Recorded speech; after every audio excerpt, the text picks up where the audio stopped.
IVM.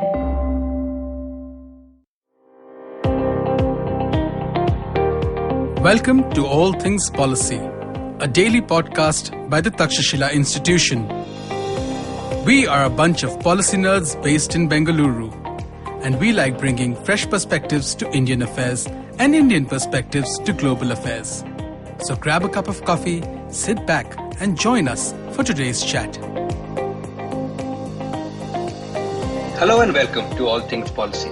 Earlier this month, the House Judiciary Committee released an antitrust report based on an investigation that has been running for over a year, looking into the practices of Amazon, Apple, Facebook, and Google.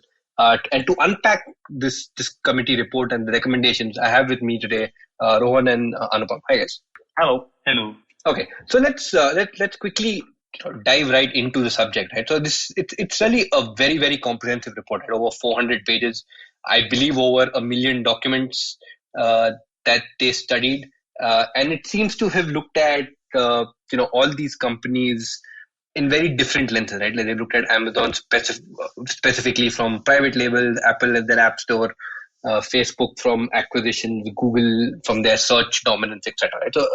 So let's get into that, and maybe a little bit about, if you could tell our listeners a little bit about what this committee is, how it came into being, and how they approached this problem to start with.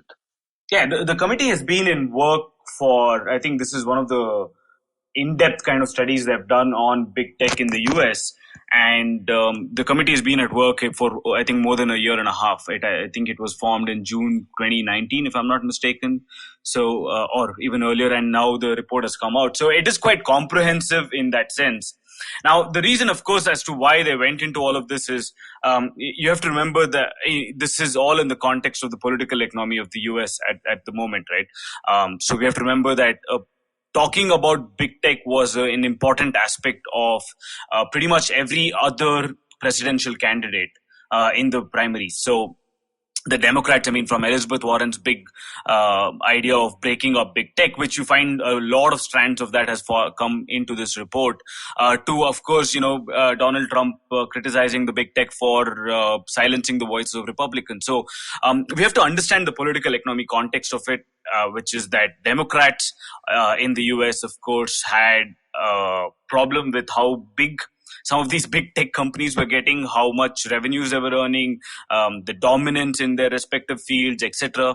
And we'll get to the evidence part later, but at least this is what was alleging, that these companies are becoming all too powerful. And through that power, they're able to not just influence the way the economy functions, but also they have now becoming, getting a bigger kind of influence on how the political processes work and so on. So that's a big beef I think the Democrats had. And at the same time, the Republicans, especially Donald Trump, has said over and over again that the algorithms of Facebook and Twitter, etc., deliberately silence Republicans, and that it's unfair and it supports Democrats and etc. Right? Now that they have basically a left liberal bias is what the Republicans allege. Now, so that's the starting point. So both of the big parties had some beef with the big tech companies, and therefore decided to go against them. So the Congressional Judiciary Committee had representatives from both the Democratic Party and the Republican Party. So it was a bipartisan report, or at least the bipartisan committee. And we'll come to the report. The report was not bipartisan. And probably we'll start with that. The report was not actually signed by a lot of the Republicans, because when the Democrats actually alleged over and over again that all of these companies were A, they were monopolies, and B, that they had to be reined in. And that's a big conclusion that they come to, that they had to be reined in some way or the other. We'll talk about the exact recommendations later. But the big recommendation was that they had to be reined in, right? So the Republicans don't agree to that. There's the narrative in the US is that companies are by far, they should not be thwarted by government interventions, that government should stay out of businesses as much as possible, right? That's the narrative, especially of the Republican Party. So they did not agree to the recommendation. So a lot of the members of the committee didn't actually end up signing the final report. So that should just give an entire political economy context to all of this. Now, of course, the report has come out. It's been studied. There's been a lot of op-eds on it. So it's made some noise. And I think it's, for whatever it's worth, I think is raising some level of, it's at least starting a discourse on some of these things in a much more serious way than just an electoral candidate speaking about these things. Just to add to what Anupam said already, I think so. The political economy lens is up there, and it's great. The one thing that I actually want to talk about is that the goal of the committee. So, if you look at the report, it says the subcommittee performed a review of existing antitrust laws, competition policies, and current enforcement levels to assess whether they are adequate to address market power and anti-competitive conduct in digital markets. So, it's a pretty comprehensive task that they've taken out for themselves. So, given that, it's done a fairly good job. I think, as Anupam said, there is some bipartisan consensus on that these firms are dominant, and this committee is actually it's got a majority of Democrats. But if you look at what the Republicans are saying, it's basically that the report of the committee, they agree with the first 300 pages. That's the evidence of the committee. What they disagree with is to what to do about this. And this is a political time, so I imagine, and this is not the most pressing issue in the US at the moment, but what's going to happen is that unless one of these parties has a control over the presidency, House, and Senate, I don't think a lot of recommendations that this committee makes, I don't think they're great recommendations, but even to pass all of these, I don't think it's something that's going to happen. Yeah. So just kind of closing the loop on this, the kind of first takeaway that we should the first takeaway from all of this is that if you look at, the context that was set, we have to read this as a political kind of report and not really a technical kind of report. So while it has definitely gathered evidence, while it has, gone through lots of documents in order to collect evidence and then come up with recommendations, it is different from what would have been a technical kind of report that, let's say, if the DOJ had commissioned it, or if FTC was actually conducting the entire investigation. So there's a difference between a technical report and a political report. I would like to think that this is a political report. So a lot of the bias of the politicians who were involved in the investigation clearly comes through. And so for whatever it's worth, we have to take it with that pinch of salt and with that, with that in mind. So it's political theater in a sense. In a lot of ways. So, it's not that they've completely... that's the point I want to make, that they've still looked at evidence and so on. So it's not empty posturing and gesturing. But it is still political. So the biases are there. But not necessarily that it is, a completely unbiased and objective report. I just want to argue a little bit against this, because I think the report itself, it's not entirely political. So they've done their technical research. They've had 7 hearings. They've had multiple closed-door roundtables. And the report itself is fairly evidence-heavy. The way it is being handled is political, because the Republicans have made an absolute show of it. And I'm not someone who favors Democrats or Republicans, because it's not my place to do so. But the report itself is, I don't think there's as many biases, because the evidence, it's just so evidence heavy. Yeah, but I'll tell you, I'll counter that immediately and say that the evidence itself, so it might be evidence heavy, but remember that any report or anything is not just based on evidence, right? There's an interpretation of that evidence. So I'll give you a very simple example. In the entire report, the word monopoly was used 120 times. And do you know how much evidence they provided for it actually being a monopoly? Almost none. Right? They've tried to say why it's a monopoly, but it has no basis in either competition law or in economic terms. And that is very important, right? So that is why I'm saying it's not a technical report. So if it was a technical report, you had to first go about defining the exact relevant market. And you have to define it obviously in a way that's not just arbitrary as they have done. Right? You have to define the relevant market in a perfect sense. So if you're talking about Facebook, you have to define the relevant market. Is it in the broadest sense as Facebook claims in a relevant market of for attention, which means that pretty much a normal book which is on my bookshelf is also a competitor to Facebook? Or is it in a very narrow field, a social media company, right? So unless you define the relevant market, how can you ascribe monopoly status on some of these companies? Amazon as well. Is it e-commerce? Is it retail? Is it something else? Is it a platform, etc.? So for one, they've done an extremely poor job of defining the relevant market. Two, there's no evidence of the monopoly status. I mean, if you look, I'll give you evidence right now. If Amazon has about 38% of the e-commerce market, does that qualify as a monopoly? Under what circumstances? Go into the evidence of that, right? Definitely less than half of the new smartphones, that is less than 50% of smartphones in the US are actually iPhones, right? Digital ad market, Google has 29% share, Facebook has 23% share, Amazon has 10% share. So it's not monopoly. I mean, you could call it an oligopoly if you want. That is, there are few sellers, dominant sellers. I will take that. But therefore, I want to again stress that this is not a technical report, because they've not even used the correct jargon that you're supposed to use, right? And it makes a difference, because between a monopoly and an oligopoly makes quite a bit of difference, right? Because an oligopoly still has competition, and it can have extremely intense competition. Just to give you an idea, a simpler form of oligopoly is duopoly, which is basically two sellers. And you can think of the Coke and Pepsi wars around the world. That is a duopoly, and it had intense competition for a long time. Of course, then they reached a situation where they didn't want to do price wars, but there was still competition on other aspects, right? So it makes a massive difference on how you call this. And so using the word monopoly 120 times in the report is, I think, without a lot of evidence to back that up. Right. Similarly, while doing all of this, you have to, how do you define if in the relevant market if something is dominant or not? You have to, think about substitutes. So in all the papers and evidence that they called for from these companies, they did not once ask, the companies directly saying, what do you think your substitutes are, and then assess whether that's a correct, assessment or not. So the word substitute actually does not occur, in any of the passages when it talks about monopoly.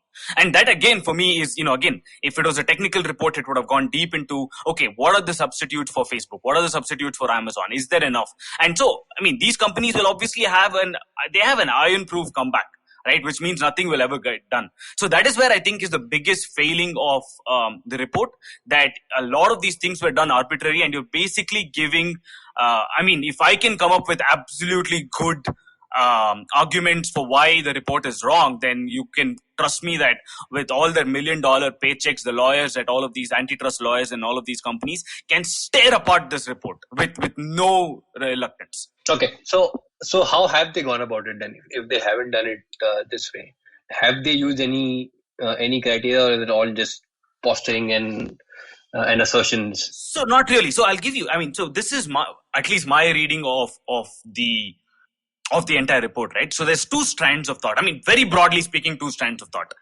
There's a third strand which I'll come to later, which is the actual political strand. But since we're talking about competition here, I'll leave that out for now. But there are two main strands, right? One is the dominance of these companies. So if you're talking about the dominance, then you have to go about the way I said. You have to define the relevant market, then find actually, not just even share.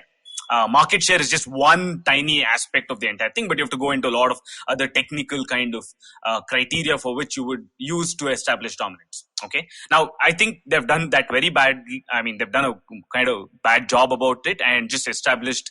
And I think this is where the bias is, because all Democrats believe that all of these big tech companies are monopolies, and therefore they have to be taken apart.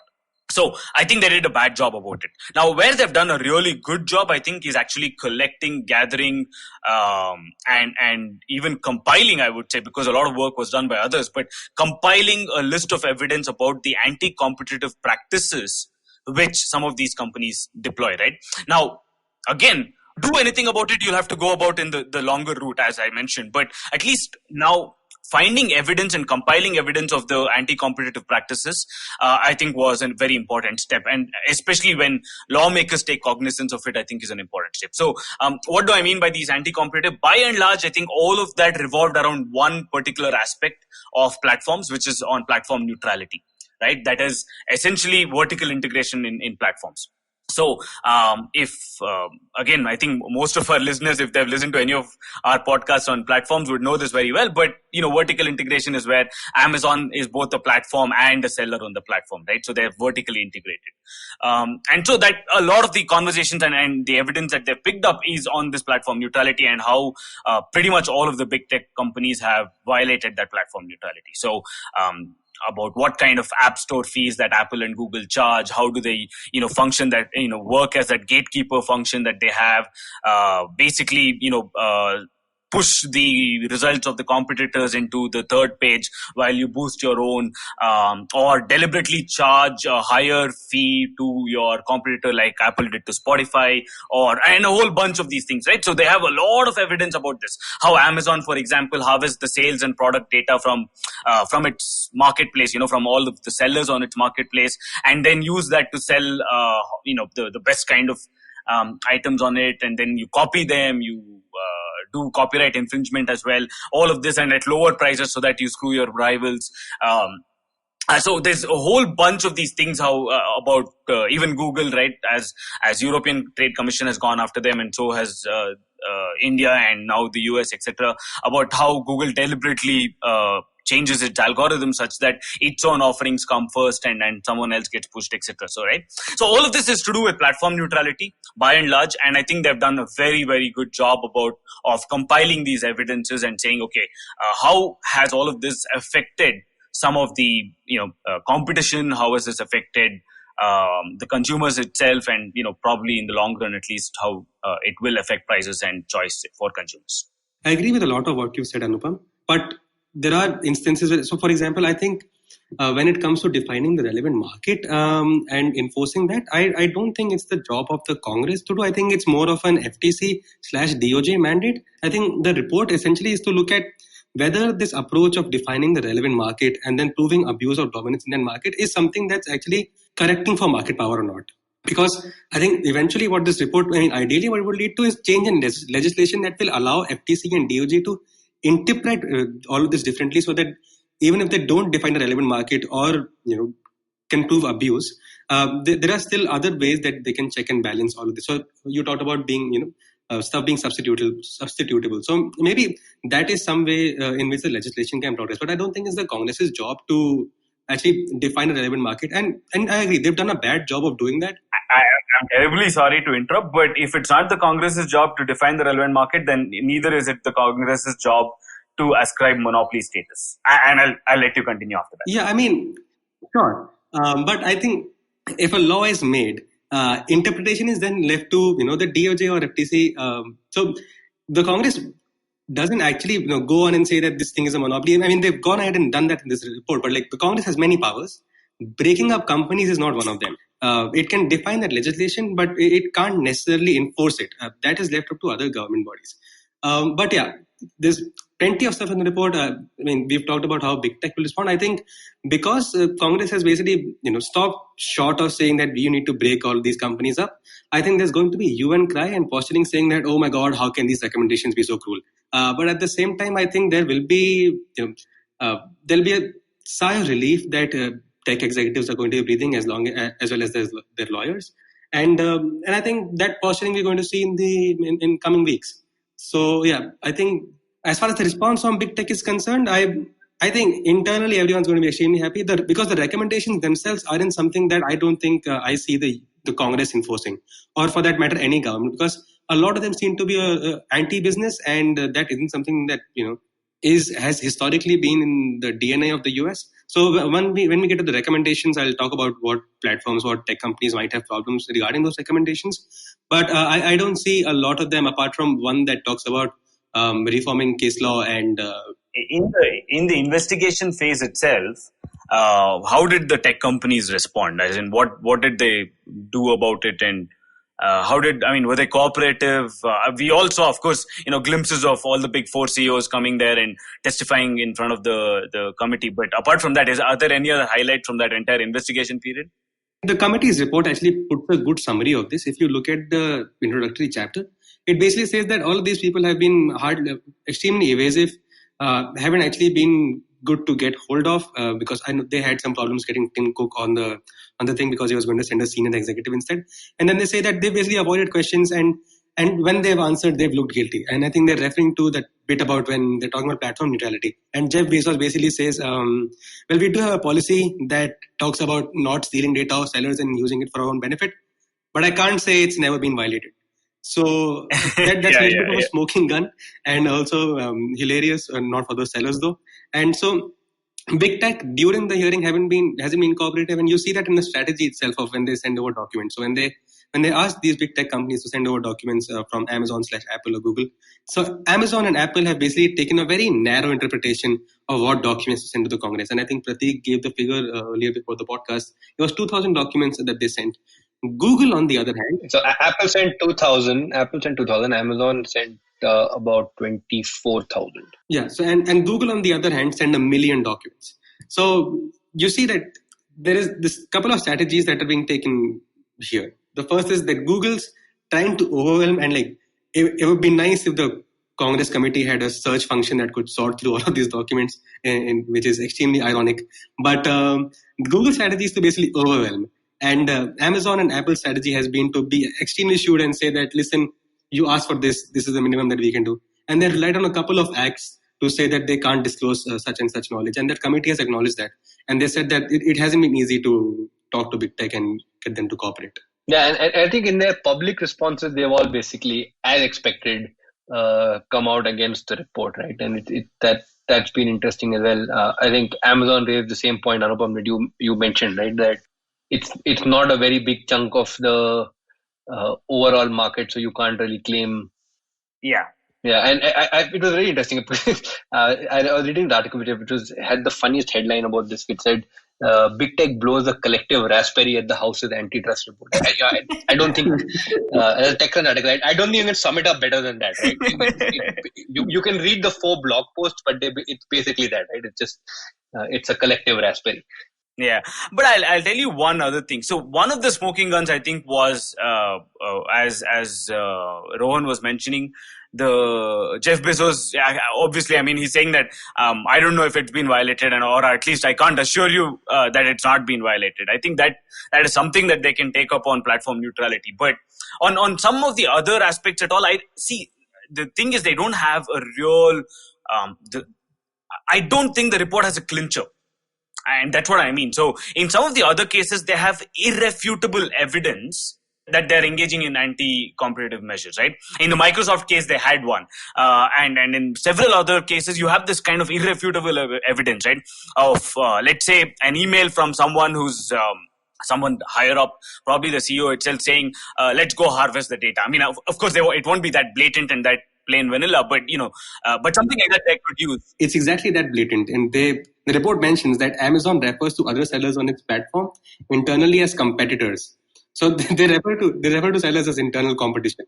So it's blatant. Yeah. But I don't know if that is probably that's what. But you need more of this to actually bring down or at least make the case stick, right? So that's anyway the part of it. Now let's just move on quickly to the solutions aspect, right? What are the big solutions that they propose? And the reason I want to spend a little bit more time on the solutions is now we also need to look at if any of those solutions have an impact on India. And is it something that we could use as well? Is it, or will it have a negative impact? I mean, that's the thing. So, Rohan, what's the first big solution that they offer? I mean, we all know this, but yeah.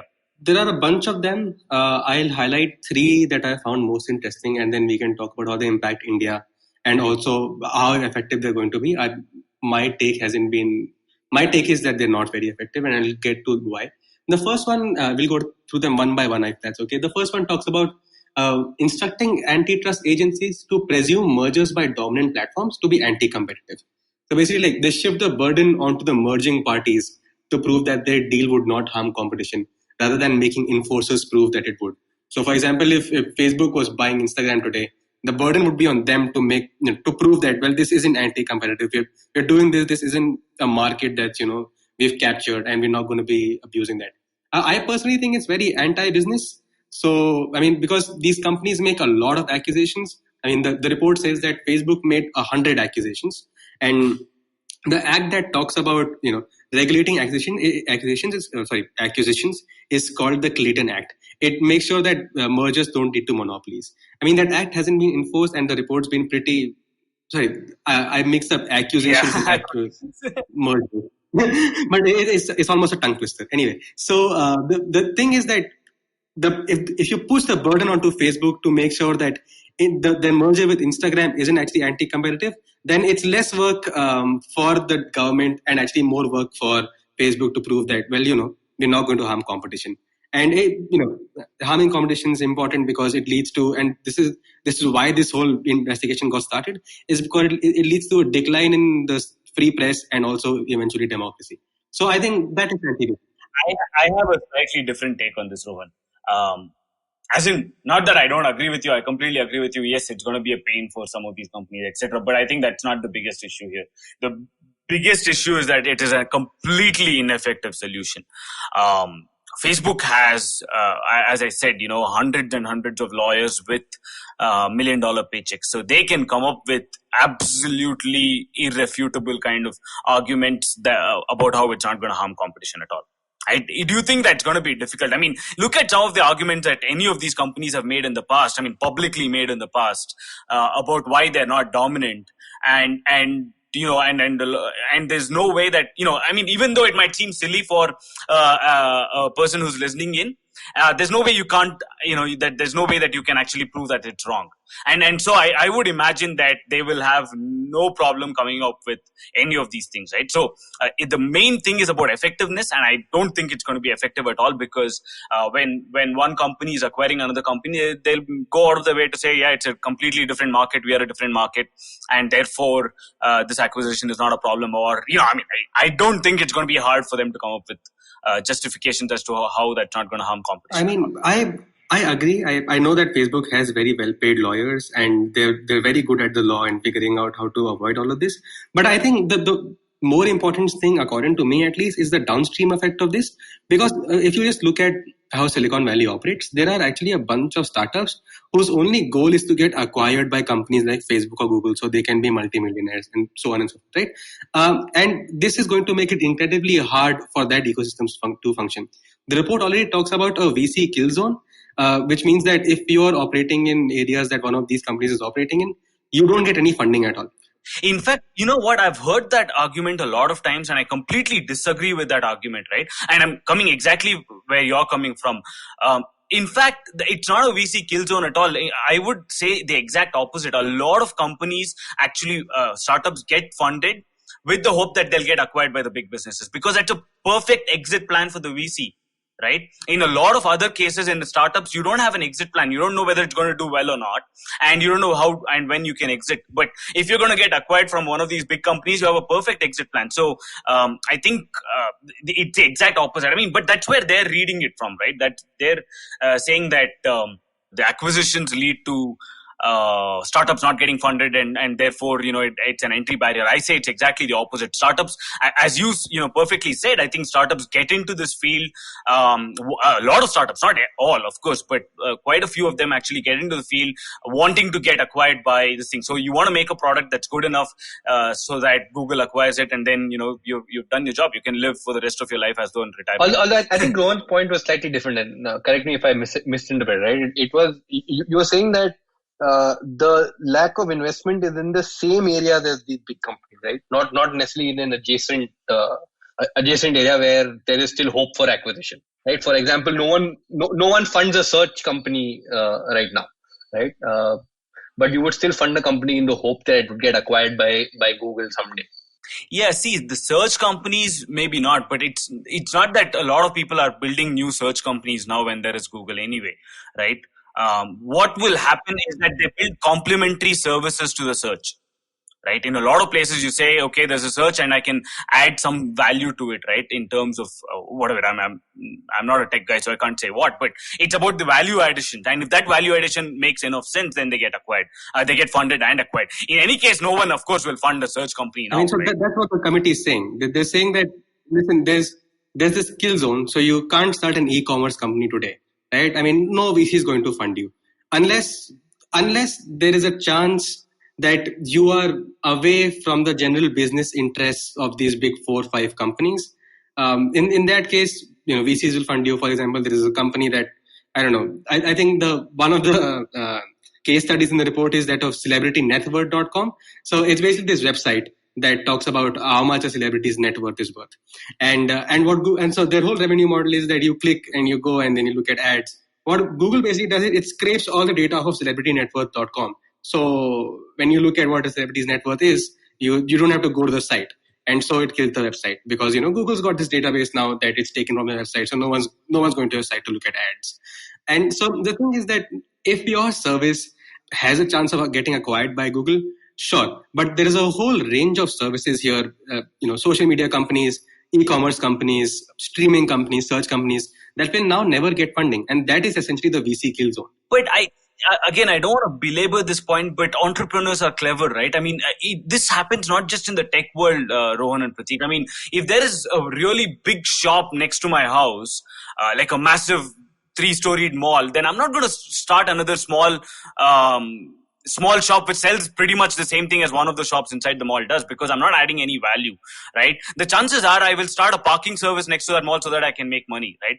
And it's the same thing for Google and so on. I mean, look at so you might not start an exact same e-commerce company that Amazon does. Whether you get funding for it or whether you use your own money, it just doesn't make sense to enter a saturated market. But what entrepreneurs will do really well is find ways that they can add value, right? And this has got nothing to do with this thing. I mean, this is a universal kind of principle of business, right? You don't want to enter a place where there is extremely dominant players. I mean, that's nothing got to do with big tech or otherwise. But if you look at just the acquisitions that any of these companies have made, of course, there's a lot of things they've done. Right? Just because Facebook was there, it didn't mean that Instagram didn't come up and Snapchat didn't come up and now TikTok is there, right? So, and each one is significantly different from the other, and they're adding values in different ways. Amazon acquired Whole Foods. So Amazon didn't have any kind of e-commerce in, let's say, groceries and so on, and they acquired one thing which did. So there's still a lot of things that Amazon doesn't deliver, and there's enough kind of place for value addition and for entrepreneurs to do it. So I think the big problem with such reports and the viewing of the big tech companies is that it's done through a very narrow lens, right? And not understanding technology, because I always think that the fact is that I can't say fact, but I always think that the answer to technology's dominance is just more technology, right? How do you and this has happened throughout the past. Something has taken over. Facebook took over some other companies, and there was Napster, etc. I mean, we know all of those arguments, and it's going to be there even now. So okay, I think we'll agree to disagree on the kill zone bit, but I agree with the basic principle of yes, entrepreneurs are clever, and they actually know that when big players are there, you don't actually make a search engine. So sure, but we'll go to the second recommendation here, which is preventing dominant platforms from preferencing their own services, instead making them offer equal terms for equal products and services. So it's essentially advocating for platform neutrality, right? It's saying that Amazon can't it can be a seller on the platform, but it can't essentially give preference to its own products on the platform. And I thought it was interesting because how do you define an equal product or service, considering that so many of these services are so personalized?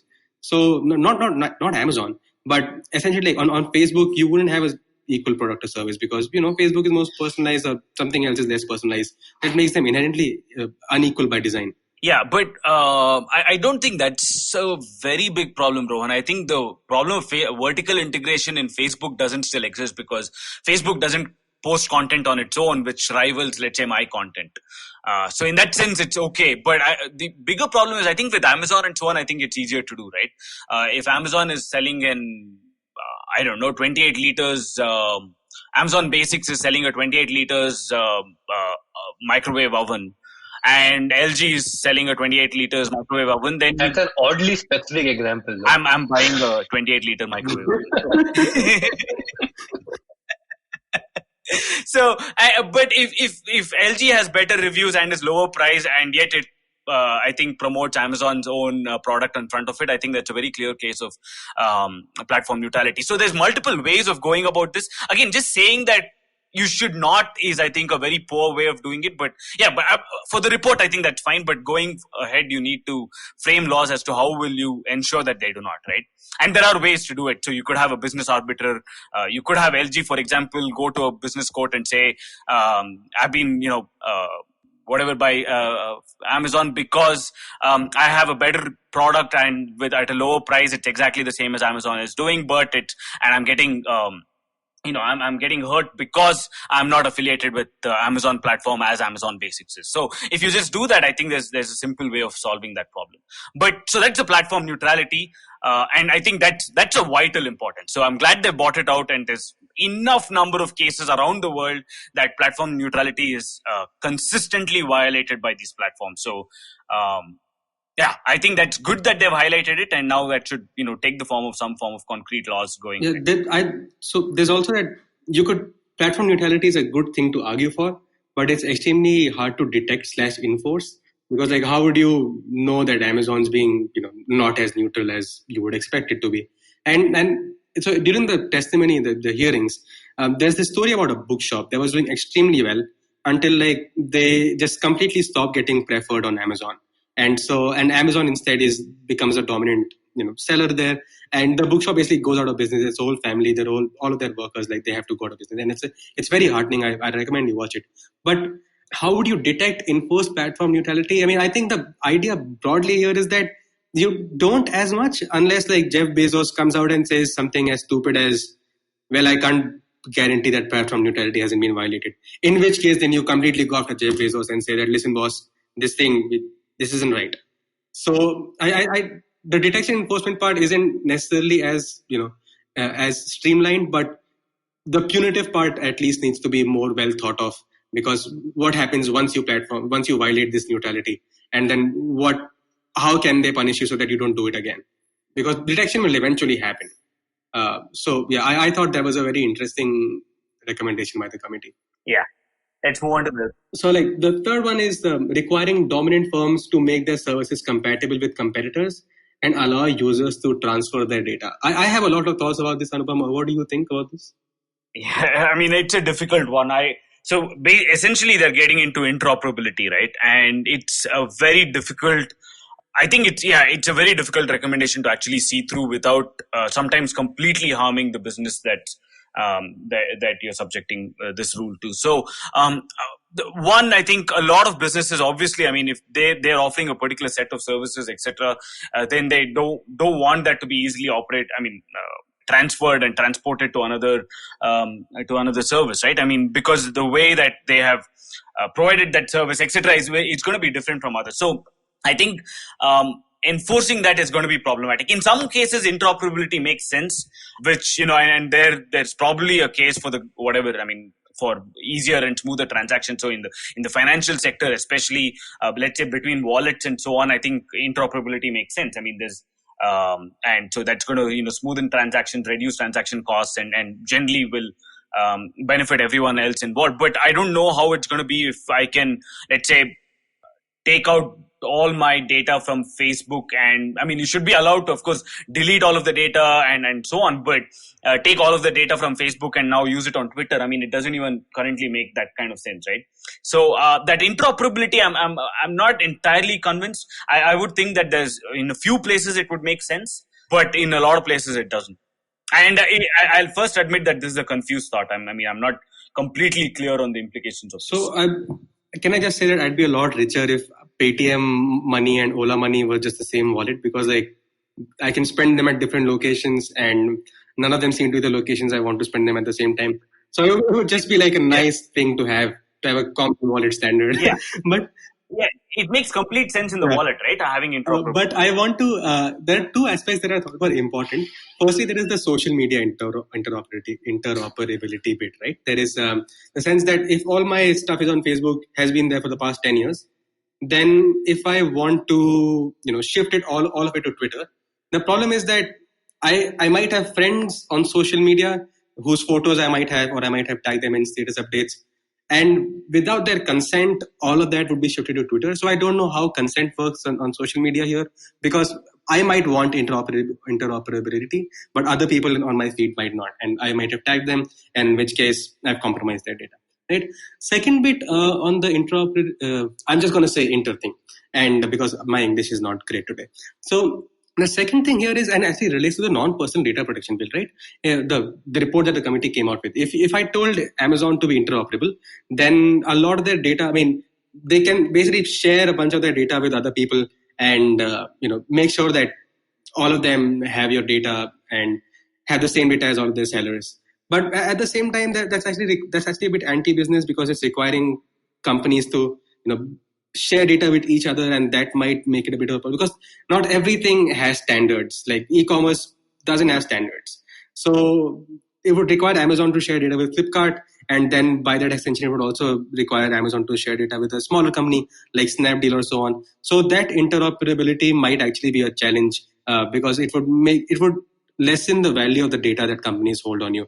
And I thought that was a bit of a problem area, because you need the right incentives, as Anupam will attest to, so to start a business.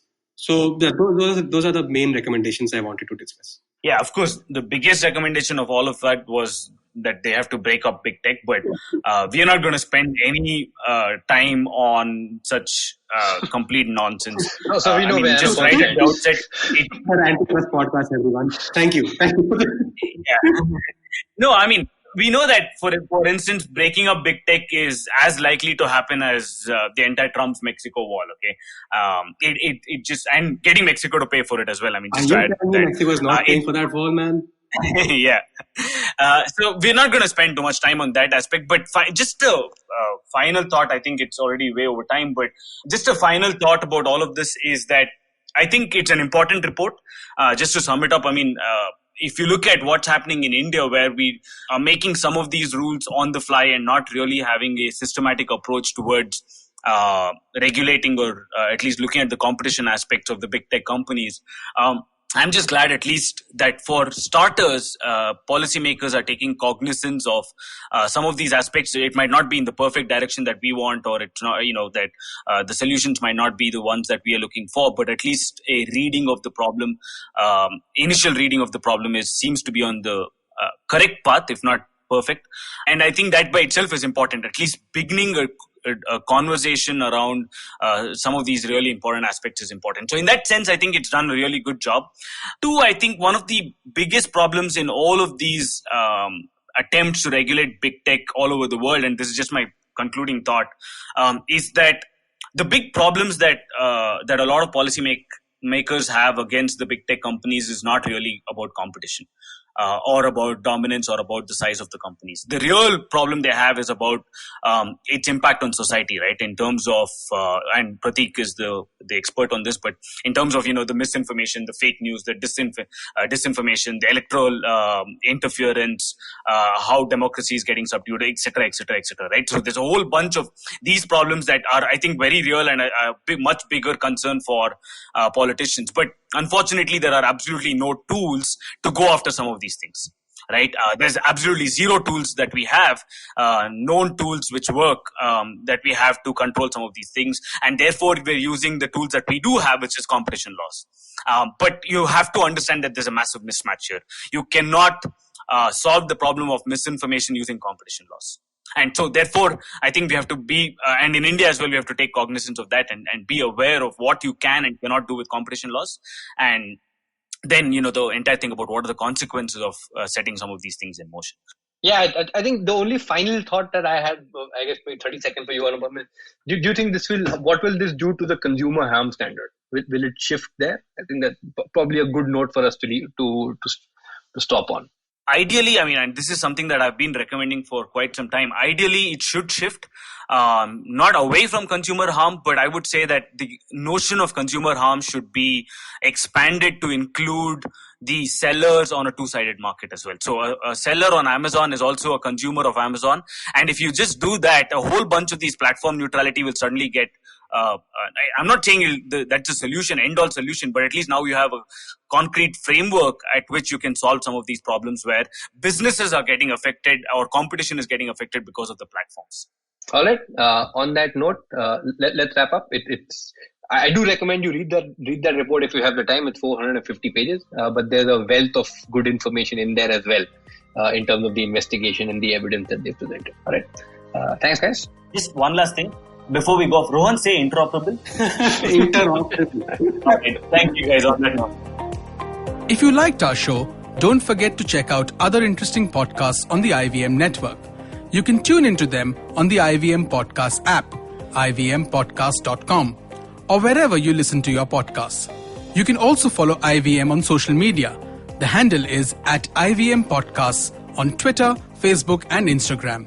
And hey, if you'd like to dive into Takshashila's research on technology, strategy and economic affairs, check us out at our Twitter handle @TakshashilaINST or our website takshashila.org.in. I hope you enjoyed that show. If you aren't following us on social media, please do. We're IVM Podcasts on Twitter, Facebook, and Instagram. I want to remind our Tamil-speaking audience about the new show from Kadai Podcast. The previous season was Punyan Selvan. The new show that we're doing is Sivakamyan Sabata. Kavita Jiva, who's the host of the show, basically what she does is she retells these old classics in a modern idiom. I think you'll really enjoy that. Quickly running through some of the other guests that we had this week. Luke Coutinho showed up on Cyrus Says, where he and Cyrus had a great conversation about fitness and all things related to that. Rahul Dakuna was on Gauri Devi Dayal's show. This round's on me. Again, great conversation around brands and things like that. Maruk Inayat had Kaveri Banzai on her show to discuss Sushant Singh Rajput's death and the effect it's going to have on Bollywood as it goes forward. Archana Vora, who is a director of small and medium businesses at Facebook, she was on Advertising is Dead, talking about the kinds of work that Facebook is doing with smaller businesses. And remember, Edges and Sledges continues its fan series. Do definitely check that out. And last, one final thing, that Cock and Bull this week was really interesting. Cyrus, Kunal Vijayakar, Gauri Devidayal and myself spoke quite a bit about the restaurant industry and the challenges that they're facing in this pandemic. So do definitely check that out. I think you'll enjoy that. And with that, I hope to see you again next week. Are you constantly seeking happiness? Wondering how to make the most of every day? How not to let your inhibitions stop you from achieving your goals? It's now time to get your A game on. It's time to unlock your true potential. Tune in to the Empowering series with me, Zarina Poonawalla, to feel empowered in all genres of life, from behavioral skills to management skills, from health to relationships, from mental well-being to emotional well-being, and of course your finances. I've got you covered. With these tips and tricks from me, Zarina, and true life stories from my amazing guests, you're bound to bring your purest to the table. Tune in to the Empowering series with Zarina Poonawalla every Thursday on the IVM Podcast app, website, or wherever you listen to podcasts.